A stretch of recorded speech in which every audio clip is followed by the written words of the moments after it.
যেটা এখন বললাম ক্ষমাচর সর্দার, এইটা আপনি বলতে অভ্যাসী হবেন সকালে সন্ধ্যায়, সকালে সন্ধ্যায়, সকালে সন্ধ্যায়। সকালে বলে মারা যান যদি সন্ধ্যা পর্যন্ত, তাহলে জান্নাত হবেই, অতীতের সব পাপ ক্ষমা।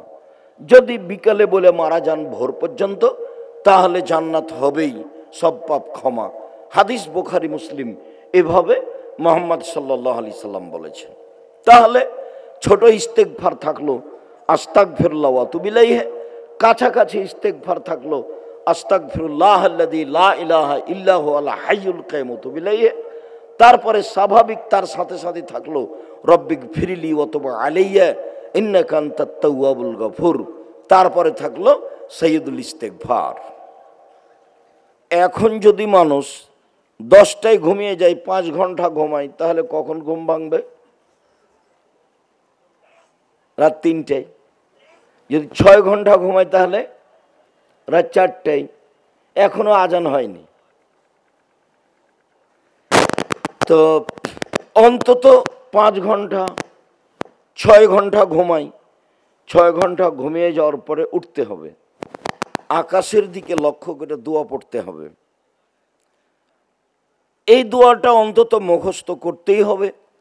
লা ইলাহা ইল্লাল্লাহু ওয়াহদাহু লা শারীকা লাহু লাহুল মুলকু ওয়া লাহুল হামদু ওয়া হুয়া আলা কুল্লি শাইইন কাদির ওয়া সুবহানাল্লাহি ওয়া আলহামদুলিল্লাহি ওয়া লা ইলাহা ইল্লাল্লাহু আল্লাহু আকবার ওয়া লা হাওলা ওয়া লা কুওয়াতা ইল্লা বিল্লাহ রব্বিক ফিরলি রব্বিক ফিরলি। এখন সালাত আদায় করলে আপনার সব পাপ ক্ষমা হয়ে যাবে, আর যেটা চাইবেন সেটা পেয়ে যাবেন। আর যদি বেশি পারেন বলতে, তাহলে ইন্না ফি খালকিস সামাওয়াতি ওয়াল আরদ ইখতিলাফিল লাইলি ওয়ান নাহার, সূরা আল ইমরানের শেষ রুকুর প্রথম 5 আয়াত। সূরা আল ইমরানের শেষ রুকু বলেন, অন্তত সূরা আল ইমরানের শেষ রুকুর প্রথম 5 আয়াত। আর যদি বেশি পারেন তাহলে তো ভিন্ন কথা। রাসূল সাল্লাল্লাহু আলাইহি সাল্লাম ঘুম থেকে উঠে লম্বা দোয়া পড়তেন। আমি আপনাকে ছোট্ট দোয়া পড়ার জন্য বলছি। সেটা হলো ঘুম থেকে উঠে লা ইলাহা ইল্লাল্লাহু ওয়াহদাহু লা শারীকা লাহু লাহুল মুলকু ওয়া লাহুল হামদু ওয়া হুয়া আলা কুল্লি শাইইন কাদির ওয়া সুবহানাল্লাহি ওয়া আলহামদুলিল্লাহি ওয়া লা ইলাহা ইল্লাল্লাহু আল্লাহু আকবার ওয়া লা হাওলা ওয়া লা কুওয়াতা ইল্লা বিল্লাহ রব্বিক ফিরলি রব্বিক ফিরলি। এইটা দিয়ে সুন্দর করে ওযু করবেন, কষ্ট হলেও। আল্লাহ রাসূল বলেছেন, ওযু সুন্দর হলে পাপ মিটে যায়, মান বেড়ে যায়। পাপ মিটে যায়, মান বেড়ে যায়। তার মরে যাওয়া ভালো, তার বেঁচে থাকা ভালো। তার মরে যাওয়া ভালো, তার বেঁচে থাকা ভালো। ওই সময়ে হয়ে যায় লোকটা সেই দিনের মতো যেদিন তার মাতাকে জন্ম দিয়েছে, নিষ্পাপ হয়ে যায়। সুন্দর করে ওযু করলে, পায়ে হেঁটে মসজিদে গেলে, সালাতের পরে তাসবিহ তাহলিল করলে, 1 পাপ মিটে যায়, মান বেড়ে যায়। পাপ মিটে যায়, মান বেড়ে যায়। 2 মরে যাওয়া ভালো, বেঁচে থাকা ভালো।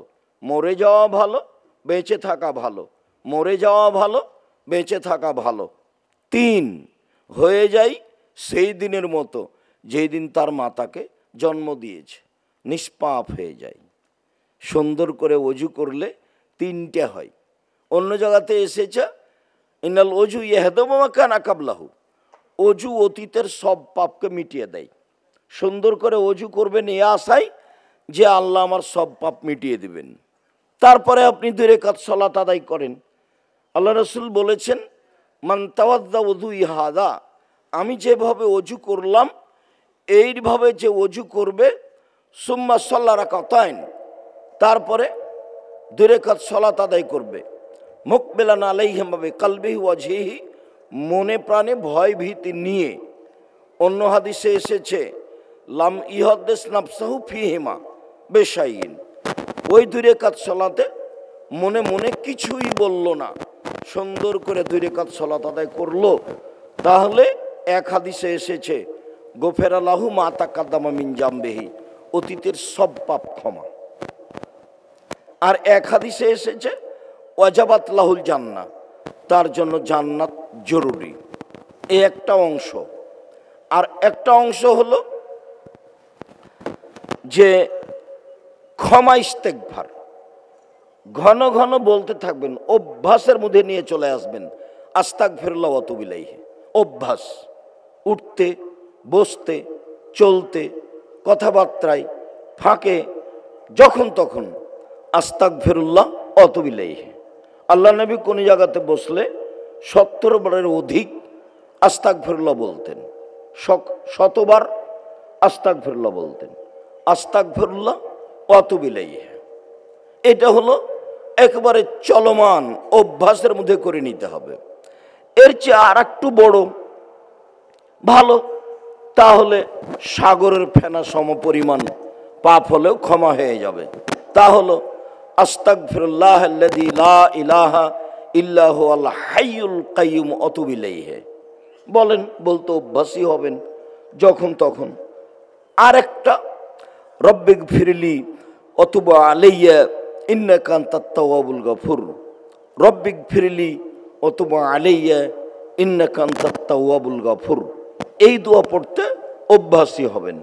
আর ভুলেও ভুল করবেন না সৈয়দুল ইস্তেগফার বলতে। সৈয়দুল ইস্তেগফার মানে ক্ষমা চাওয়ার সর্দার। সৈয়দুল ইস্তেগফার মানে ক্ষমা চাওয়ার সর্দার। আল্লাহ রাসূল এই কথাটা নিজেই বলেছেন যে এটা হলো ক্ষমা চাওয়ার সর্দার। এইটা দিয়ে ক্ষমা চাইলে আর ক্ষমা চাওয়ার এর চেয়ে বড় কোনো দোয়া নাই। সেটা কি? আল্লাহুম্মা আনতা রব্বি লা ইলাহা ইল্লা আনতা খালাকতানি ওয়া আনা আবদুকা ওয়া আনা আলা হাদিকা ওয়া আদিকা মাস্তাতাতু আউযু বিকা মিন শাররি মা সানাতু আবু লাকা বিনি'মাতিকা আলাইয়া ওয়া আবু বিযামবি ফাগফিরলি ফাইন্নাহু লা ইয়াগফিরুয যুনুবা ইল্লা আনতা। দয়া ও ক্ষমা নিয়ে আমার বক্তব্য দেখেন, নেটে বিস্তারিত পেয়ে যাবেন। সম্মানিত দিনী ভাই বোন, এখানে আপনাকে আমি কয়েকটা ক্ষমা চাওয়ার দোয়া বললাম। যেটা এখন বললাম ক্ষমা চাওয়ার সর্দার, এইটা আপনি বলতে অভ্যাসী হবেন সকালে সন্ধ্যায়, সকালে সন্ধ্যায়, সকালে সন্ধ্যায়।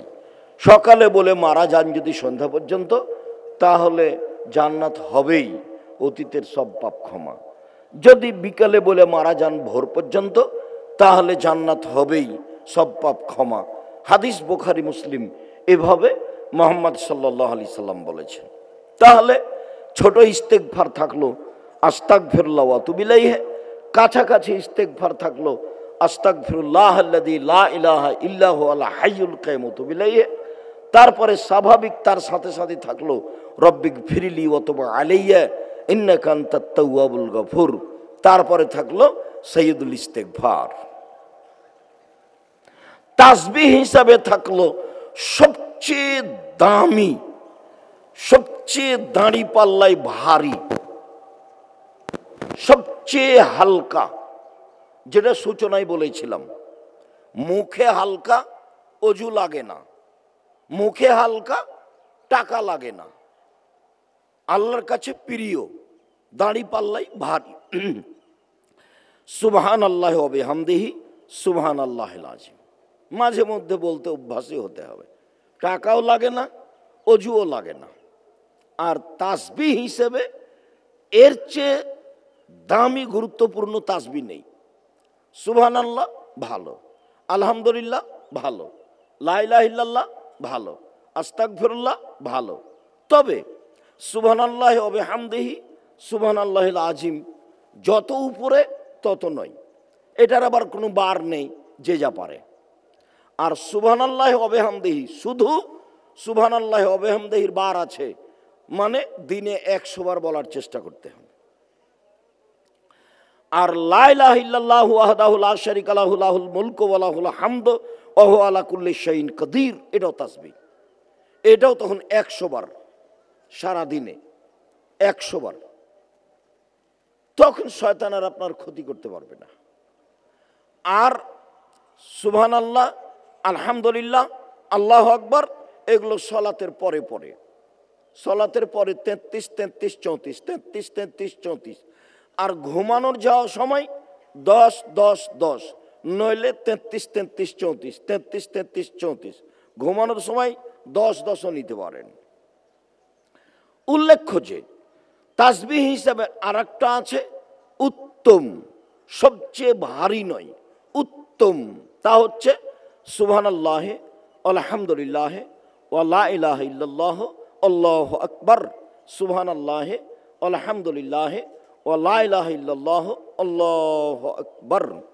এইবার আরেকটু বলি, সেটা হলো এই, ঘুমানোর সময় অনেকগুলো দোয়া আছে, সিরিয়ালে 10টা করা আছে, দোয়ার বইয়ে পড়ে দেখতে হবে।